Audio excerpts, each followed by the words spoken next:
अस्सलाम वालेकुम। उम्मीद है कि आप सब लोग खैरियत से होंगे।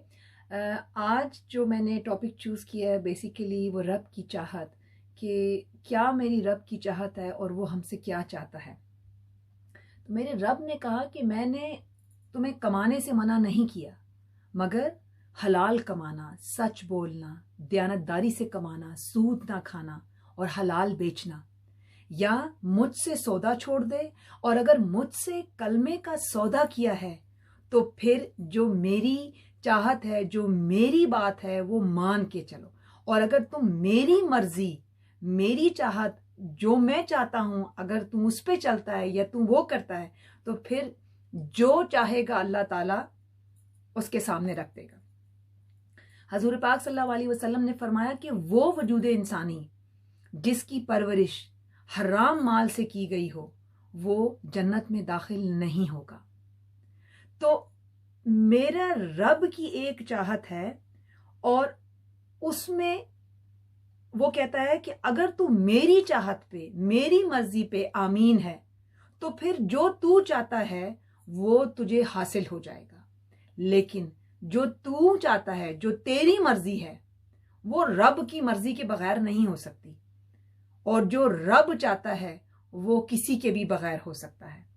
तो हमें अपनी जिंदगियों में जो हमारा रब चाहता है, जैसा वो चाहता है, हमें वैसा होना चाहिए ताकि हम अपनी जिंदगी में वो सब कुछ हासिल कर सकें। और अगर हम अपने रब की मर्जी पर नहीं हैं तो फिर वो कहता है कि फिर जा, तू अपनी मर्जी अगर करना चाहता है तो फिर जा, पैसा कमा, पैसे से फिर अपनी ख्वाहिशों को पूरा कर और उनसे अपनी सारी जिंदगी की चीजों को पूरा करके देख, खुशी हासिल करके देख, सुकून हासिल करके देख। वो तमाम चीजें जो मेरे रब से हासिल नहीं हो सकती तो वो फिर पैसे से भी हासिल नहीं हो सकती, जितना मर्जी पैसा बना ले। अगर रब की चाहत में हमारी चाहत नहीं है तो फिर हमारे लिए कोई सुकून नहीं है।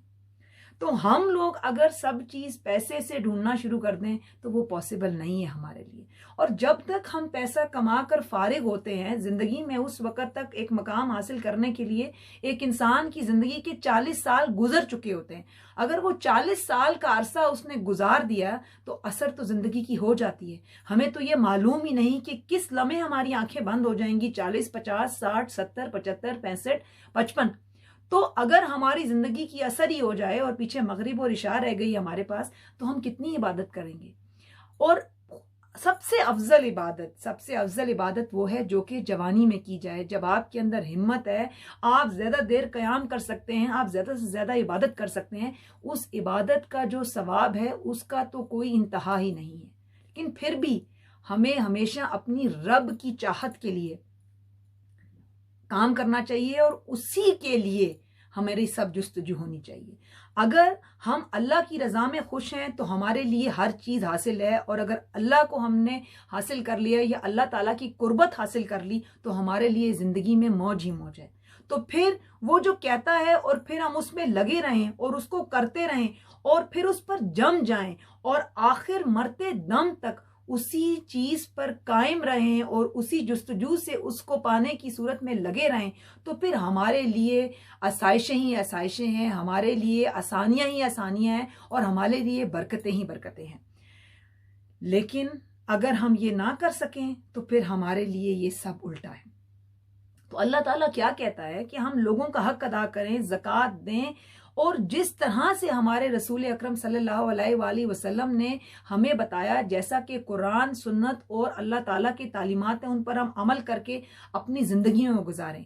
अगर हमें अल्लाह मिला तो सब कुछ मिला, और अगर हमने अल्लाह को ना पाया और अल्लाह को ना पा सके अपनी जिंदगी में तो हमारे लिए सवाए नाकामी के कोई चीज नहीं है।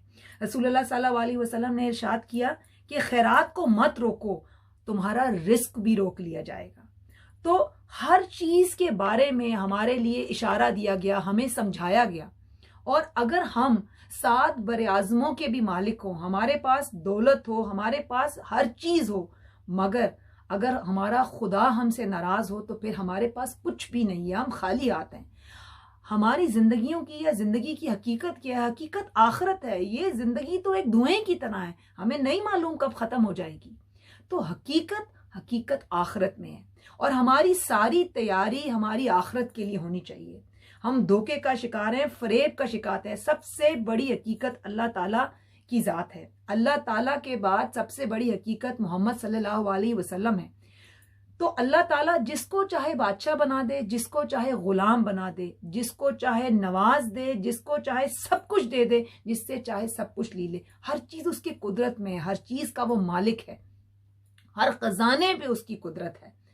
वो नींद से पाक है, वो अकेला है, वो अपनी जात में अकेला है, वो वाहिद है, वो समद है, वो कादिर है, मुकद्दम है, वो आली है, वो रहमान है, वो रहीम है। वो हर चीज उसके हाथ में है। हमारी जिंदगियों से लेकर हर चीज, हमारे मामूलात, हर चीज उसके हाथ में है। तो फिर हमें चाहिए कि हम अपने रब को मनाने की कोशिश में रहें।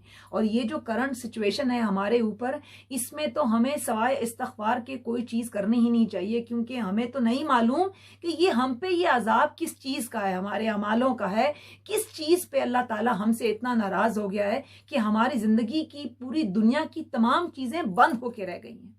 तो हमें इस चीज पे सोचना चाहिए कि हमें क्या करना है और हमें आगे कैसे लेके चलना है। और हम खुश नसीब हैं कि अभी हमें ये अल्लाह ने टाइम दे दिया है कि हम इस टाइम पर माफी मांग लें अपने जाने से पहले, इससे पहले कि बहुत देर हो जाए और हम उस वक्त माफी ना मांगने के काबिल हों। और हम अच्छे इखलाक सीखें। और इखलाक सीखने की चीज है, किसी के बताने से नहीं आ सकते, पढ़ने से नहीं आ सकते, ये आपको सीखने पड़ते हैं। जिंदगी में आपको जितनी मर्जी तकलीफें आ जाएं, अगर आप उनमें खुशी से उन पे सब्र कर लें, उनको सहना सीख लें, दुनिया आपको जख्म दे, चोट दे, अगर वो जख्म गहरा हो जाए, उससे जितनी मर्जी तकलीफ हो, आपको खून रिसे, अगर आप उसमें सब्र कर जाएं, अगर उसमें सब्र कर जाएं, ये सिर्फ समझने वाले लोग समझ सकते हैं। तो अल्लाह ताला कि हाँ, आप वो इतने महबूब हो जाएंगे कि अल्लाह ताला आपको वहां पहुंचा देगा जहां कोई नहीं पहुंच सकता। तो दुनिया जितनी मर्जी आपको दुनिया में तकलीफें आए, लोग तकलीफें दें, अगर आप उसमें खामोश रहना सीख लें, चुप कर जाएं, खुदा की मर्जी पे छोड़ दें, आपके लिए दुनिया में आसानियां ही आसानियां हैं। तू बचा बचा के ना रख इसे, तेरा आईना है वो आईना, कि शिकस्ता हो तो अजीज तर है निगाह आईना साज में। लोगों को बोलने दें, उनकी सुनते जाइए। अगर कोई तकलीफ दे, खामोशी से सह जाइए। तो आप यकीन करिए, आप वक्त की राबिया बसरी और वक्त के जुनेद बगदादी भूल जाएंगे। लोगों की तकलीफ, जो लोग आपको तकलीफ दें, आपकी दिल आजारी करें, उस पर चुप रहना सीख लें। बुरे को हंस के दिखा दें, उसके सामने हंस दें, बुरे के सामने मुस्कुरा दें। कोई ताना दे तो मुस्कुरा के उसका ताना सह लें। तो फिर आप देखिए कि आपके साथ क्या होता है। क्योंकि अल्लाह ताला का ये वादा है कि जो किसी के साथ बुरा नहीं करता, उसके साथ राई बराबर बुरा नहीं हो सकता। तो जब अल्लाह ताला ने अपना वादा, अल्लाह ताला ने एक चीज कह दी, तो उसकी तो फिर हमारे लिए कोई दूसरी बात नहीं है। अगर हम खामोशी से टाइम गुजार देंगे, तो खुदा ताला जो हमारा टाइम लेकर आएगा वो बहुत आला होगा। तो हमें चाहिए कि हम अपने नफ्स को पाक करें।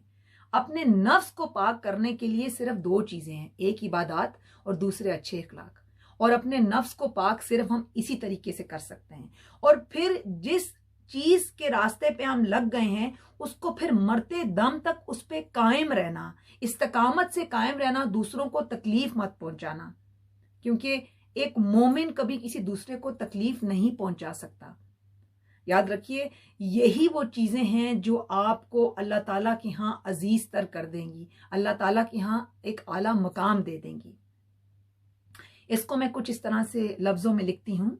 खुदा को पाना है तो रिज़्क़ हलाल कमाना है, खुदा को पाना है तो रिज़्क़ हलाल कमाना है। सूद न खाना है न खिलाना है, सूद न खाना है न खिलाना है। हलाल बेचना है तो सकून पाना है, हलाल बेचना है तो सकून पाना है। वरना मुश्किल में घराना है, वरना मुश्किल में घराना है। अल्लाह की रज़ा को पाना है, अल्लाह की रज़ा को पाना है तो ख्वाहिशों को दबाना है, अल्लाह की रज़ा को पाना है तो ख्वाहिशों को दबाना है। वो सबसे बड़ी हकीकत है, वो सबसे बड़ी हकीकत है। वो अकेला है, वो आली है, वो अकेला है, वो आली है। वो रहमान है, रहीम है, वो रहमान है, रहीम है। कुल्ले शै इन कदीर है, कुल्ले शाई इन कदीर है। अगर वो नाराज़ है तो फिर तू बर्बाद है, अगर वो नाराज़ है तो फिर तू बर्बाद है, अगर वो राज़ी है तो फिर तू आबाद है, अगर वो राज़ी है तो फिर तू आबाद है। ये दुनिया एक इम्तिहान है, ये दुनिया एक इम्तिहान है। रब को मनाना सबसे आसान है, रब को मनाना सबसे आसान है। थोड़े आंसू गिराना, अच्छे इखलाक दिखाना, थोड़े आंसू गिराना, अच्छे इखलाक दिखाना, फिर उस पर कायम रहना और ना लड़खड़ाना, फिर उस पर कायम रहना और ना लड़खड़ाना। बस उसी से तुम खुदा को पाना, बस उसी से तुम खुदा को पाना। खुदा को पाना है तो रिस्क हलाल कमाना है, सूद ना खाना है ना खिलाना है। तो याद रखिए, ज़िंदगी में ये कुछ चीज़ें ऐसी हैं जिनको हम अगर अपनी ज़िंदगी में ले के चलते हैं तो हम सारी तैयारी अपनी आखिरत के लिए कर रहे हैं, और हम मुसलमानों की सारी तैयारी ही अपनी आखिरत के लिए। अगर हमारी आखिरत की तैयारी पूरी है तो यकीन मानिए जन्नत में हमें जाने से कोई नहीं रोक सकता। हमें वो अमाल, वो चीज़ें, वो इखलाक, वो बातें करनी, वो बातें अपनानी है, वो बातें करनी है जिनसे हमारा रब हमसे राज़ी हो, हमारा अल्लाह हमसे राज़ी हो। क्योंकि हमारे लिए तबाही और बर्बादी है अगर हमारा रब हमसे नाराज़ है तो। और ये मौका है, इस क्वारंटाइन टाइम में कुरान टाइम बनाइए और खुदा के लिए इसमें अल्लाह ताला से माफ़ी मांगिए और अल्लाह ताला से इल्तिजा कीजिए कि काश हमें उस वक्त माफ़ करने से बेहतर कि हमें इस वक्त माफ़ कर दे, हमें अभी माफ़ कर दे, ताकि हम अच्छे अमाल लेकर जा सकें।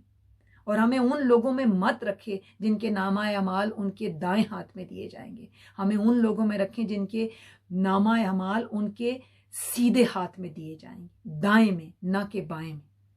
और हमें अपनी शिफात और अपने हजूर पाक की शिफात नसीब अता फरमाए।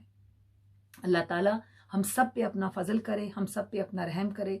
इस मुबारक महीने में हम सबको नेकियां लूटने और नेकियां समेटने की जो है वो इस्तात दे और हम पे रहम करे।